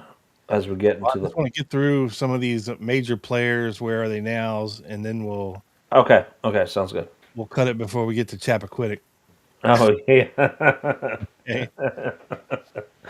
Oh man, that's when it really goes off the rails. But continue. So this next part, Roberts explains what happened to the players. Okay. Johnny Rosselli allegedly received part of his pay for the headshot on JFK in the form of a $250,000 fining fee for bringing Hughes, Onassis. Onassis, to Las Vegas in 1967. Jimmy the Weasel, Fradiano's payoff included $109,000. How'd they come up with that number, 109,000? Well, it was a non-repayable loan from the San Francisco National Bank, whose president was Joe Aliato. Alito, yeah. Aliato, yeah. Credit authorization for the series of loans from 61 to 65 came from Aliato and a high Teamster official. Dun and Bradstreet noted this transaction in amazement, listing how Fradiano could explain so much credit, as the only known title listed in Dun and Bradstreet was Mafia Executioner. And I believe he was played by someone in The Irishman by Martin Scorsese a few years ago. Yeah. Fradiano went around for years bragging about it. Hi there, I'm Jimmy Fradiano, Mafia Executioner. Nice to meet you. Yeah, because that's what they would do. Yeah. Yeah. A bank vice president told the whole story to the California Crime Commission, where Al Harris, who later shot off his mouth a little too much, was heart attacked. When last seen, March 1975, the Weasel Fradiano was testifying before the San Francisco grand jury to his participation with East Coast Mafia Tony Romaine in the Sonoy golf course swindle, which cost San Francisco somewhere between $100,000 in non-payable loans to start a trucking company in the Imperial Valley, where he engaged a lot more swindling involving U.S. government, where they explain the mafia is doing business directly with the U.S. government now, which is not out of the realm of possibility. No, I mean, you go back to World War II when they were guarding the docks in New York City to the Castro plots. I mean, they were doing business with the U.S. government. So It's a source of black funding. You see what I'm saying? yeah, Like, they're allotted so much by our government, they're funded by, but then they also supplement their income from doing shady shit, like drug dealing, like dealing with the mob, arms dealing. I mean, like Iran-Contra, shit that was going on, with the CIA and Air America, and bringing in these drugs and yeah, the government is just horrible. But I digress. Let's see. Okay, Fradiano was killed in 1975. Brading was questioned by the FBI 2 months after his arrest and released in Dallas as part of the Warren Commission's determination to leave no stone unturned in its quest for truth about the JFK assassination. In spite of the fact that Brading was a known criminal with an arrest record dating back to 20 years, the FBI reported that Brading knew nothing whatsoever about the assassination, which is basically true. What happened, the Warren Commission really didn't pursue the whole Brading lead at all. They addressed it, but didn't pursue. right. Brading would become a charter member of the La Costa Country Club, a mafia haven near San Clemente. It's a clever name. Which, by the way, J. Edgar Hoover was taking his boyfriend Clyde Tolson to. He also became a runner for the skim money and the Onassis / Hughes Las Vegas casinos to launder the money through Onassis' Swiss bank system, which, believable. Yeah.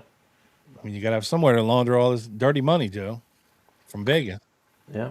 Switzerland is always a good option.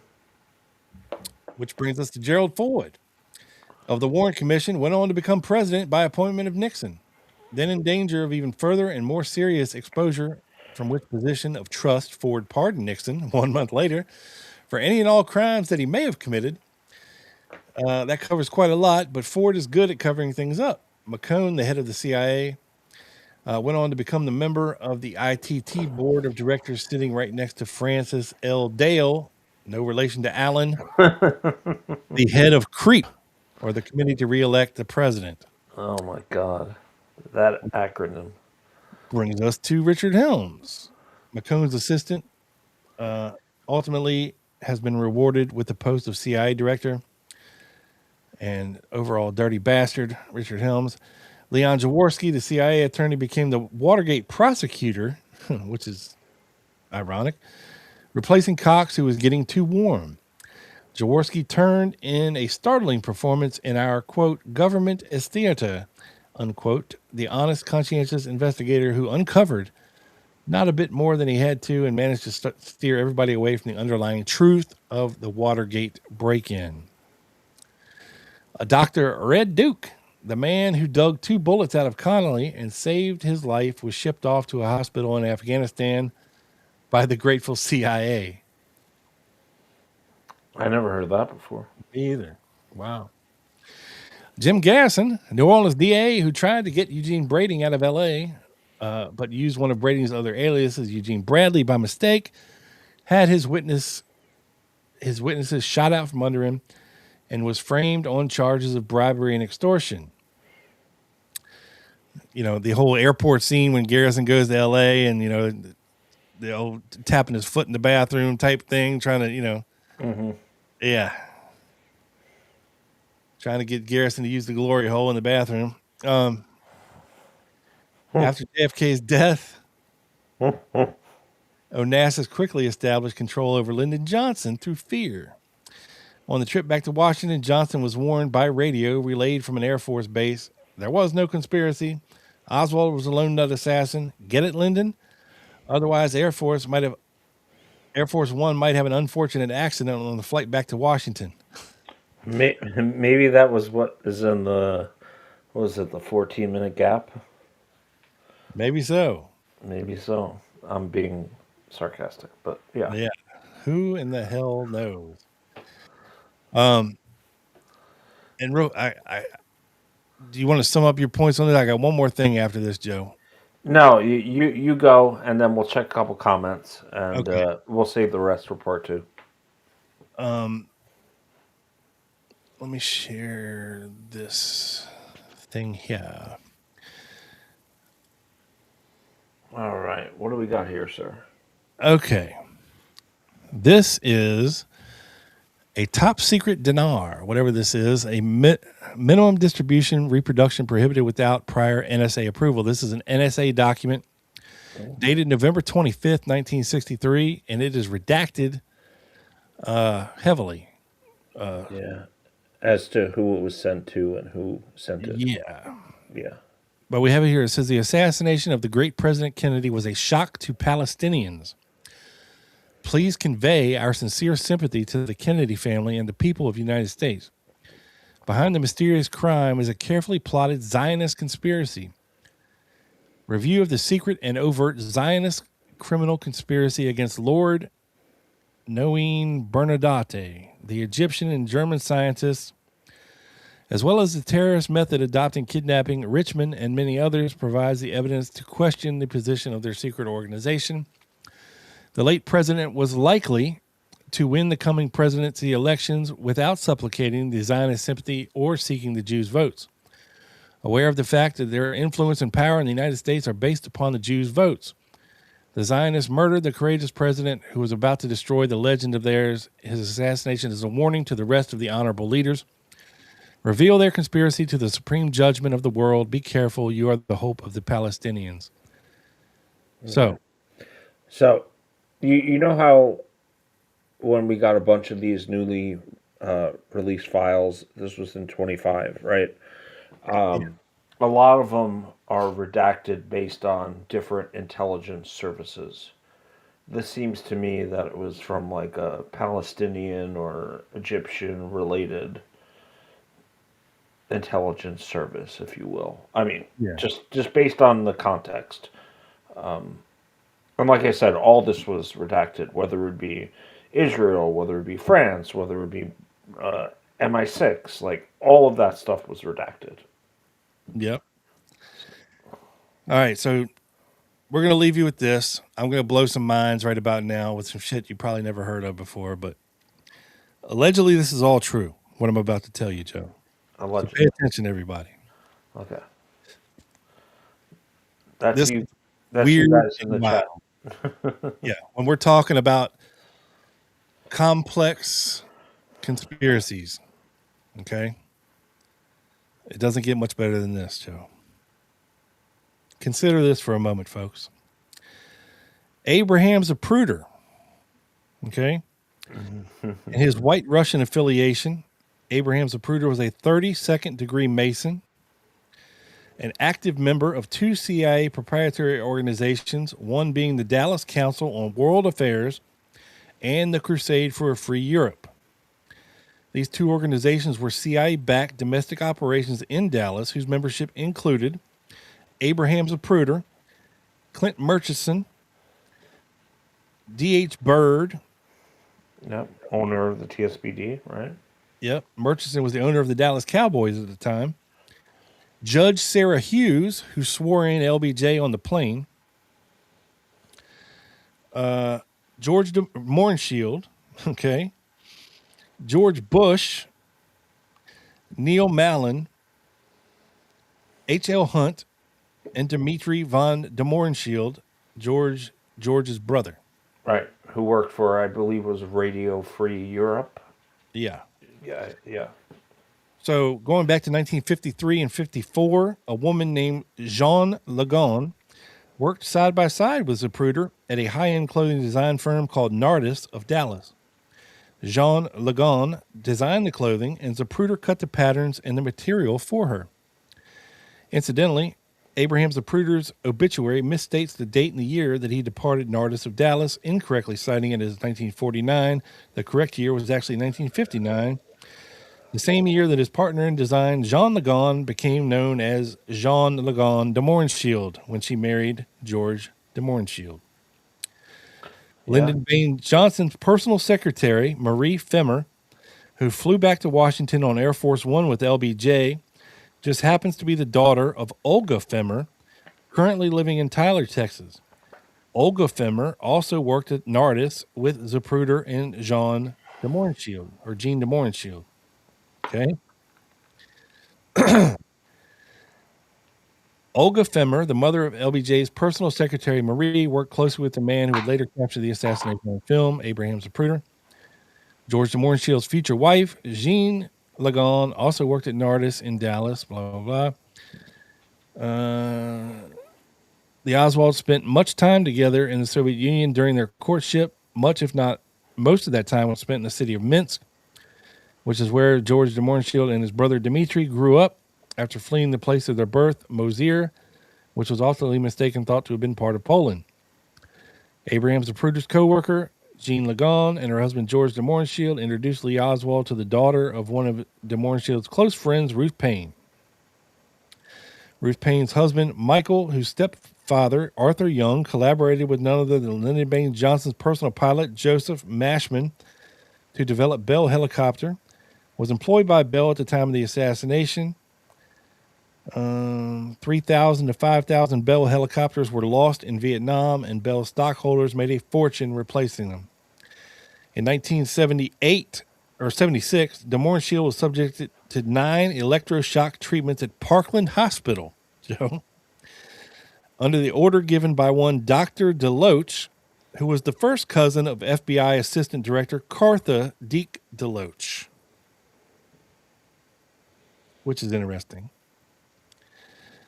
His doctor of record, a Dr. Mendoza, ordered the administration of intravenous drugs upon de Mohrenschildt's being committed to Parkland for, quote, mental problems, but it was DeLoach that ordered the electroshock therapy. This episode occurred during the time that George Bush was the director of Central Intelligence, and within weeks of de Mohrenschildt's having written a manuscript for a book entitled I'm a Patsy, I'm a Patsy, which named names of various CIA and FBI personnel who framed Oswald to cover their tracks in the assassination of John F. Kennedy. There is an extant version of the manuscript floating around the net, which is possibly a creation of a good forger like E. Howard Hunt. On March 29, 1977, the same day de Mohrenschildt agreed to an interview with the HSCA, he was found dead of a shotgun blast through the mouth by his daughter, Alexandra. His death ruled a suicide. In 1964, a CIA report states that, quote, she was being monitored by CIA's James Jesus Angleton because she was having an affair with Mohammed Al-Fayed. Well, yes, that would be Princess Diana's father-in-law, right? Soon to be father-in-law. Yeah. Father of Dodi Fayed. Yes. Yeah. James Angleton's name is signed at the bottom of a 41-page report, and under his signature is that of CIA asset Jane Roman. Roman was a CIA agent who the record shows was charged with monitoring the movements of Lee Harvey Oswald for the 2 months preceding the assassination. George Bush's roommate at Andover and Yale, who subsequently enlisted with him in the Navy, was Dmitry von Mohrenschildt's stepson, a guy by the name of Edward Hooker. Whoa. Say that again? George Bush's roommate at Andover and Yale, who subsequently enlisted with him in the Navy, was Dmitry von Mohrenschildt's stepson, Edward Gordon Hooker. That would be George Bush Jr. Senior. Yeah. Okay. George de Marshall was old. Yeah. Got it. George de Mohrenschildt was business partners with Mohammed Al Fayed and Claymar Charles in Haiti. While working for Clinton Murchison's Haitian interests, he also worked for Murchison's Three States Oil and Gas Company. Jackie Kennedy grew up calling George de Mohrenschildt Uncle George, as her mother, Janet Auchincloss, nearly married him after she had dated him during her divorce from Jackie's father, Black Jack Bouvier. Yeah, that is true. At one time, de Mohrenschildt actually was engaged to be married to Jackie's mother's sister, Jackie's aunt Michelle. De Mohrenschildt was laying pipe back in the day, bro. Like he was spreading. He was crushing it, huh? God damn, he had like 6 wives and probably almost married 6 other ones. Yeah, Slaying it, boy. He was. You're right, and he was a good-looking guy. I mean, even in his later life. I mean, no homo, but you know. Well, William Altman surely thought so. Yeah, well, he allegedly went both ways. Hello, George. Why don't you come over here with me for a little while, George? And wait, did you say that his last wife, Jean de Mohrenschildt, worked with Zapruder? Yes. That is weird. Although I'm not sure what to make of that because it was really Zapruder's film that kind of cast a lot of doubt on where the headshot came from. I mean, granted, like a decade later. It may have morphed into that, but if you're just thinking it from the perspective, okay, a bunch of these rich motherfuckers that hated Kennedy would love to have a home movie of him getting his head blown off, right? In the most simplest of terms. Something that they could show their friends. You know what I mean? Yeah. See what we did? Yeah, I could see that. Yeah.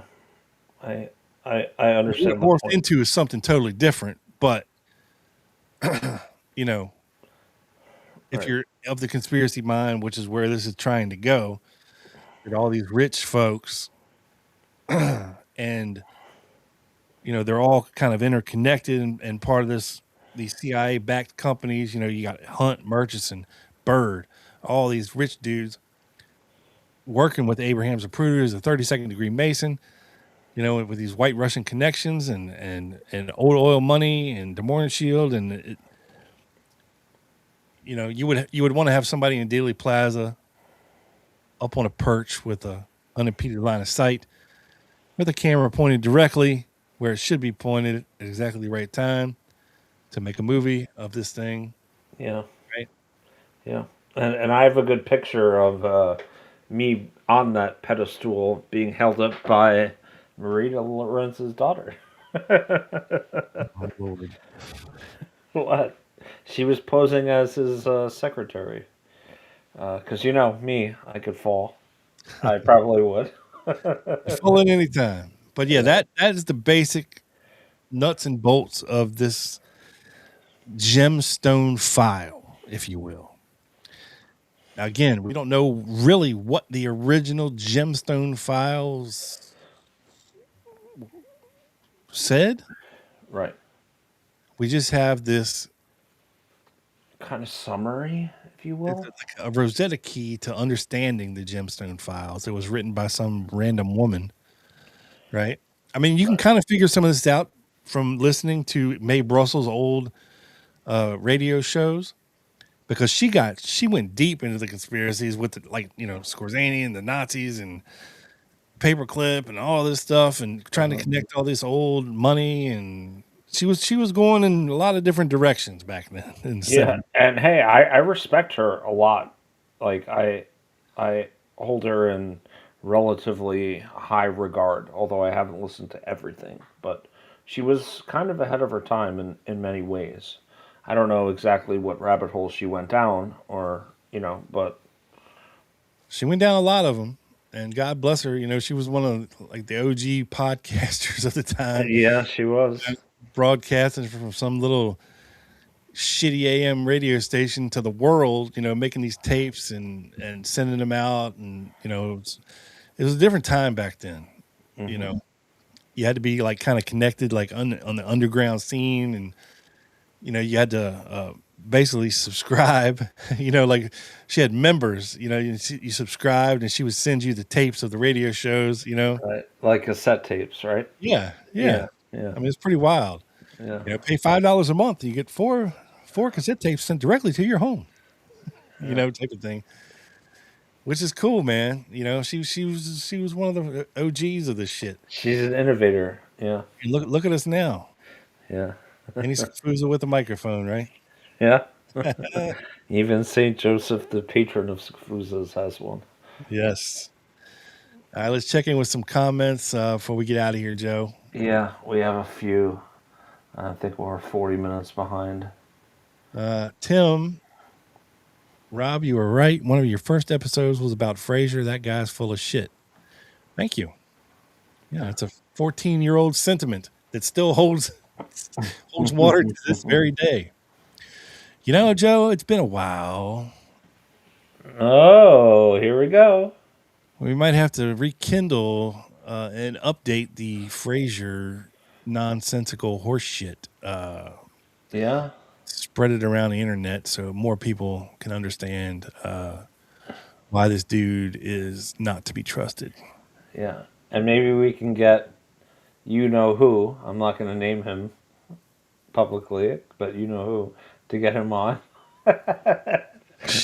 Although he wouldn't come on. Well, apparently Jefferson Morley's email was hacked because this morning, Joe, I got an email. What? Yeah. Hang on. Let me send it in and I'll show you. Oh my goodness. Screenshot of this thing. Where is it? Roger says, "This is some crazy shit tonight, boys." Yes, it is. It was meant to be a fun show. And I think we accomplished that. All right. Let me download this thing real quick and I'll show you. I took a screenshot of it.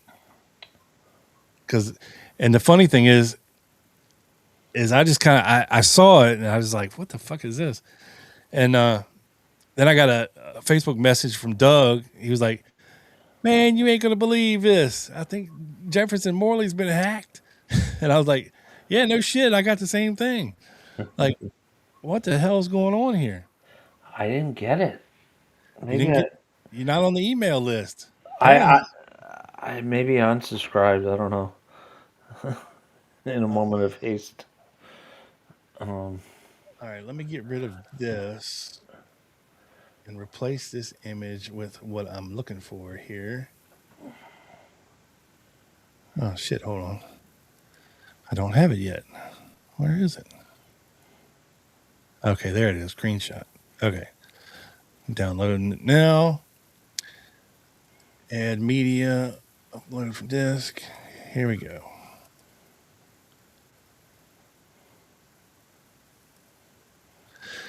Okay. That's not what was on the email. Yeah. Yeah, you see, it says Jefferson Morley up top, right? Blue Mountain. You've received an e-card, right? It says Jefferson Morley, morleyj@gmail.com, GM. That's a red flag. Yeah. Sent you an e-card from bluemountain.com, right? Looks like a weird birthday card. I'm like, well, it's not my birthday. Right. And why the fuck is Jefferson Morley sending me an e-card? Like, this makes no sense, right? So I clicked on the link to open up my e-card, right? Oh boy, that might have been a mistake. And it prompted me to enter in my Google to basically log into my Google account. Mm-hmm. Using my email address and password. And I was like, nah, fuck that. You ain't getting me, Jefferson. No. So, but like in this image, right? I clicked down because it kind of opens up the email address that they're sending it from. And it actually came from morleyj@gmail.com. So apparently his email has been hacked. But yeah, this is definitely weird. Doug got the same thing. Doug actually got two different ones. I only got one, unless one of mine went to spam, which is possible. That's crazy, bro. I don't know what to make of this. Yeah, so everybody out there, Jefferson Morley has been compromised. Well, has been. Oh, I'm boy. sorry. That was bad. That was a low blow, Joe. I know. Hopefully, he won't get through 2 hours and 6 minutes of this and see it, but listen to it. Yeah, our buddy Will says May, it was unbelievable what she did without the internet. Definitely do not agree with a lot of her opinions, but props. Salute. Yes. Salute. And she was not a fan of Mark Lane either, or Marina. This is true. And Right. she was right. Yeah. Basically. Bombada says Jimmy the Weasel was big time. I think he is buried near Niagara Falls. Well, yeah. I mean, if you believe Wikipedia, he was the acting boss of the L.A. crime family for a while. So interesting that his name would come up in this whole Gemstone Files. But yeah, someone I wasn't really familiar with that I learned a lot about while prepping for this show. So Tim says, I have to download this and listen later. Live is neat. Glad I met you, Brother Rob. Cool story. See you next week. Well, welcome to the shit show, Tim. Thank you. We're happy to have you here. Quad Williams. After all this crazy stuff, I don't even know my name now. Yeah. we're like only a third way through the document, bro. Yeah, you ain't heard nothing yet. It gets crazier and crazier. Now, most of the rest of it really doesn't have much to do with the Kennedy assassination. So, it's not like we're going to go crazy on members only next week, because we do have the Torbett document to get to, which is another batshit crazy conspiracy, great grand conspiracy theory that was written by a mysterious lawyer, allegedly, that nobody knows if this guy really existed or not, William Torbett. And it does, that deep dives into like the Permandex shit, Clay Shaw, William Seymour is this crazy CIA trained assassin, and all kinds of stuff. So trust me, there's way more to get into. And I've been sitting on this thing, Joe, in my drive. I have this document that is literally, God damn, it must be 100 pages long, typewritten pages. And I think it was sent to J. Edgar Hoover. And it was this guy outlining this crazy conspiracy in the Kennedy assassination. I mean, the craziest shit you've ever heard. And I've never done a show on it before. But, we got nothing but time. So. That is true. All right. So, Joe, you've already grabbed the goddamn dog. Yes, I had to mute and pretend that we were signing off, because that's when she comes. When I was like, all right, man, peace, see you later, and then she comes in. So she's gonna pick up on it eventually. He said, "Come to Bourbon Street, and I'll show you what I think of the case." Dino is dancing us up out of here. Thank you again, folks, for hanging out with us. Thank you to Brandon for 5 subscriptions to the show or to the channel. Appreciate you, brother, and the people that got them. Hope you appreciate them and use them. Make sure to smash the like button on your way out the door. And if you haven't, hit the little bell notification thing. So that way you never miss a thing from this channel. Oh, look how sweet baby is. Ruby. Oh,